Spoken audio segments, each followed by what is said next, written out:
Part 1. The New Apartment. When I moved into my new apartment building, everything felt peaceful. Clean hallways, quiet neighbors, warm lighting humming softly above me. A perfect new beginning after a long, difficult year. In the first week, I met almost everyone on my floor.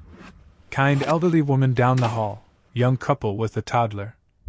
A student who always wore headphones. But the apartment directly across from mine stayed silent. No sounds. No light under the door. No movement. Until one night. It was almost midnight when I stepped out to take out the trash. The hallway was dim and still. And at the far end, under a flickering bulb, stood a man. Tall, pale, unmoving. He wore a gray sweater and loose jeans, nothing unusual. Except for his expression. He was smiling. Not a friendly smile, not awkward. Just a steady, overly calm, perfectly still smile. As if carved onto his face. He didn't blink. He didn't acknowledge me. He didn't even shift his eyes. He just stood there, his head slightly tilted. Like he was listening to something only he could hear.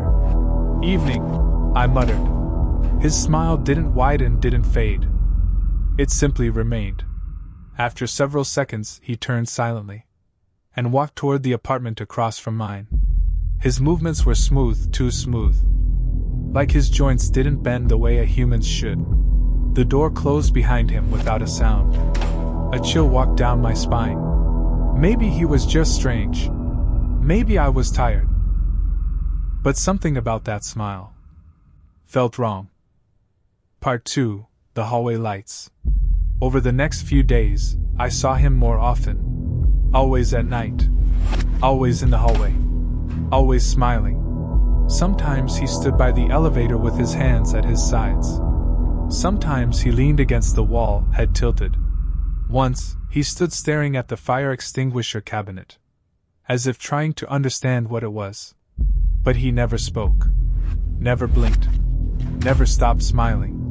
One night, around 2 a.m., I woke up to the hallway lights flickering violently.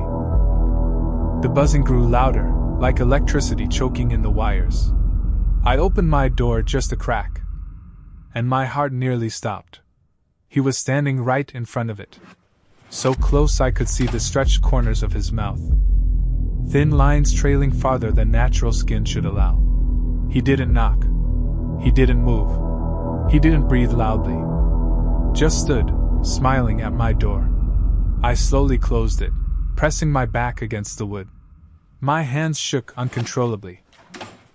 The lights stopped flickering after a minute. Silence returned.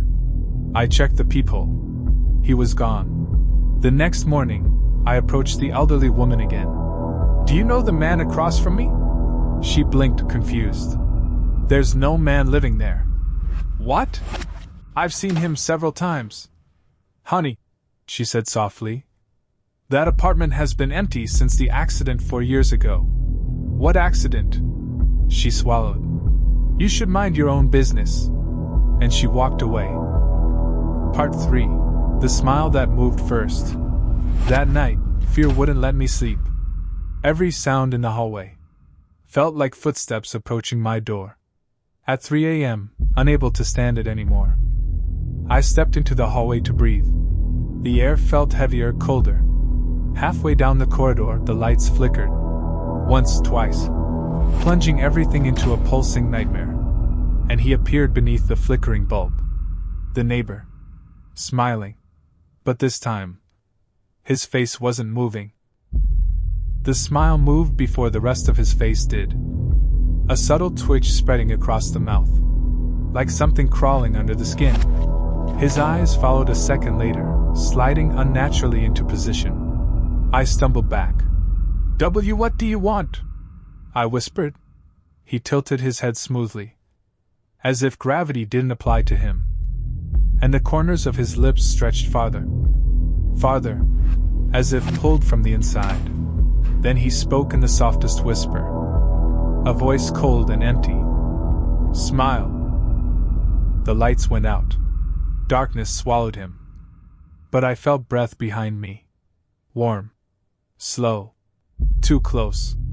When the lights returned, I was alone. Final. I stepped deeper into the empty apartment, my footsteps echoing against bare walls. The air grew colder with each step, thick and unmoving, as if the whole place had been holding its breath for years. The mirror in the corner reflected the dim hallway light behind me. Its tall wooden frame cracked like dried earth. For a moment, everything was quiet. Too quiet. I approached the mirror slowly, almost hypnotized. My reflection stared back, pale, exhausted, shaken. But then, behind me, in the reflection, a shadow appeared. Long, tall, still. My blood turned to ice. I forced myself to turn around. Nothing. Only empty walls. But in the mirror, he stood closer. The neighbor. His smile stretched impossibly wide, as if his face were made of soft clay being pulled by invisible hands. His eyes in the reflection were wrong. Too dark, too deep, too empty. As if something ancient and hungry looked through them. My throat tightened. I couldn't move. He leaned forward in the reflection. Closer and closer. His smile splitting upward toward his cheeks. Until it didn't look human anymore. Your turn. The whisper came, not from the mirror, but from right beside my ear. Soft and cold as frost. To smile. The mirror cracked. Not from impact, but from pressure.